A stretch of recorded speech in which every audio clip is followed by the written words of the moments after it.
अस्सलाम वालेकुम, कैसे हैं आप सब। उम्मीद करती हूँ खैर वाफियत से होंगे। अगर आप हमारे चैनल पर नए हैं तो सबसे पहले चैनल को सब्सक्राइब ज़रूर करें ताकि हर ऐसी आने वाली खूबसूरत बातें आप तक पहुँच सकें।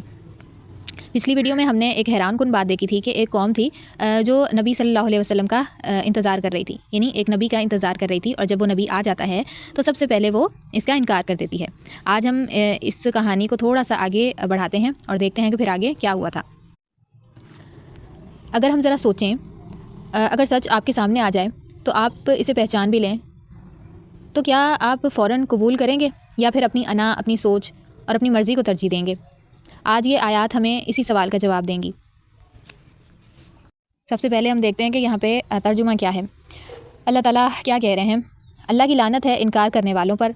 उन्होंने अपनी जानों को एक बहुत बड़ी बुरी चीज़ के बदले बेच दिया। उन्होंने अल्लाह की हिदायत को सिर्फ़ इसलिए कबूल न किया क्योंकि अल्लाह ने अपने फ़ज़ल से नबूवत जिसे चाही दे दी। इस वजह से वो अल्लाह के गज़ब के मुस्तहिक हो गए और ऐसे लोगों के लिए सख्त अज़ाब, ये यानी खुलासा है तर्जुमे का, और ऐसे लोगों के लिए सख्त अज़ाब है। जब इनसे कहा जाता है कि अल्लाह की नाजिल करदा बात को मानो तो वो कहते हैं हम सिर्फ़ अपनी किताब को मानेंगे और बाकी सब का इनकार कर देते हैं, हालांकि वो हक़ है और इनकी किताब की तस्दीक भी करती है। यानी पहले जो किताबें नाजिल हुई थी, तौरात, ज़बूर, इंजील, उनका मजमुआ जो है वो कुरान पाक है।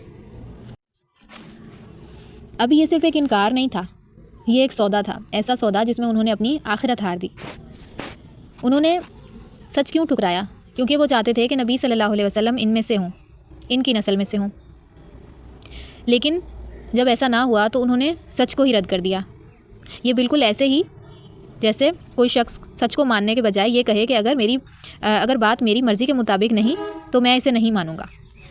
और फिर उन्होंने क्या किया कि दीन को महदूद कर दिया। कहने लगे हम सिर्फ वही मानेंगे जो हमारे पास है, यानी अल्लाह के दीन को अपने दायरे में क़ैद कर लिया। अल्लाह ताला फिर इनको झंझोड़ते हैं कि अगर तुम वाकई अपनी किताब पर ईमान रखते हो तो फिर तुमने अपने ही नबियों को कत्ल क्यों किया? यानी पहले तो वो ऐसे ही करते थे ना, वो तो खुद करके भूल गए लेकिन अल्लाह ताला को तो याद था। इसीलिए अल्लाह ताला उनको दोबारा जो है वो क्वेश्चन फॉर्म में पूछ रहे हैं कि फिर तुमने अपनी ही नबियों को क्यों कत्ल किया? और फिर एक ऐसा मंज़र जो इंसान को हिला कर रख देता है कि हज़रत मूसा अलैहिस्सलाम इनके पास मौजज़ात लेकर आए, और इन्होंने फिर क्या किया? यानी वो मौजज़ात लेकर आए लेकिन इनके जाते ही उन्होंने बछड़े को अपना खुदा बना लिया।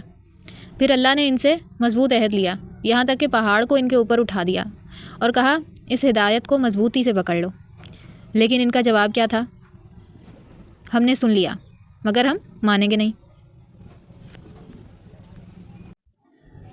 अब ये सिर्फ नाफरमानी नहीं थी बल्कि खुली बगावत थी। फिर इनकी एक और सोच, वो समझते थे कि जन्नत सिर्फ हमारी है, जबकि अल्लाह ने कहा कि अगर वाकई ऐसा है तो मौत की तमन्ना करो। लेकिन हकीकत क्या निकली? वो मौत से भागते थे, क्योंकि जन्नत चाहिए जिसको भी तो जाहिर सी बात है उसको पहले मरना पड़ेगा ना, ऐसे तो नहीं डायरेक्ट जन्नत मिलने वाली। हकीकत क्या निकली कि वो मौत से भागते थे क्योंकि इन्हें अपने एमाल का पता था। यानी इंसान को कई बार पता होता है कि ये चीज़ गलत है लेकिन वो फिर भी करता है। अब वो लोग दुनिया के इतने हरीस थे कि हर एक चाहता था कि काश मैं 1000 साल जी लूँ। हर एक बंदे की यही ख्वाहिश थी। लेकिन क्या लंबी ज़िंदगी इन्हें बचा सकती थी? नहीं, क्योंकि अल्लाह सब कुछ देख रहा है। इंसान ज़मीन पर जितने ज़्यादा साल रहेगा, जितना वक्त ज़्यादा रहेगा, उतने ज़्यादा वो गुनाह भी करेगा, गलतियाँ हो जाती हैं। लेकिन अगर साथ साथ बंदा उस गलती को सुधारता रहे तो अल्लाह ताला फिर माफ़ करने वाला भी है, रहमान है, रहीम है। हम अगर देखें तो ये आयत हमें क्या सिखा रही है? ये आयत हमें एक आईना दिखा रही है कि सच को पहचान कर भी रद्द ना करें, ये सबसे बड़ी गलती है। दीन को अपनी मर्ज़ी से ना मानें, यानी जो चीज़ सही है वो सही है। दीन को अपनी मर्ज़ी से मानना हिदायत नहीं है, गुमराही है। दुनिया की मोहब्बत इंसान को अंधा कर देती है।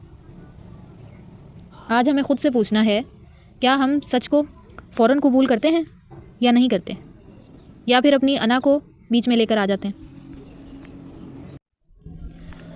ये बात अभी तक यहीं ख़त्म नहीं हुई, आगे और भी हैरान कुन हक़ाइक़ आने वाले हैं जो हमें अपने ईमान का जायज़ा लेने पर मजबूर करेंगे। लेकिन अब तक के लिए इतना ही। अगली वीडियो में हम आगे की आयत देखेंगे, आगे तर्जुमा देखेंगे और देखेंगे कि आगे क्या हुआ। अगर आपको ये अंदाज़ पसंद आया हो, ये वीडियो पसंद आई हो کچھ سیکھنے کو ملا ہو تو ضرور چینل کو سبسکرائب کریں اور اپنے دوستوں کے ساتھ شیئر کریں تاکہ ہر بندے کو اس کتاب کا پتہ ہو، اور آخرت میں جب ہمارا ٹیسٹ لیا جائے گا تو ہم اس ٹیسٹ میں کامیاب ہوں انشاءاللہ۔ ملیں گے اگلی ویڈیو میں، تب تک کے لیے اللہ حافظ۔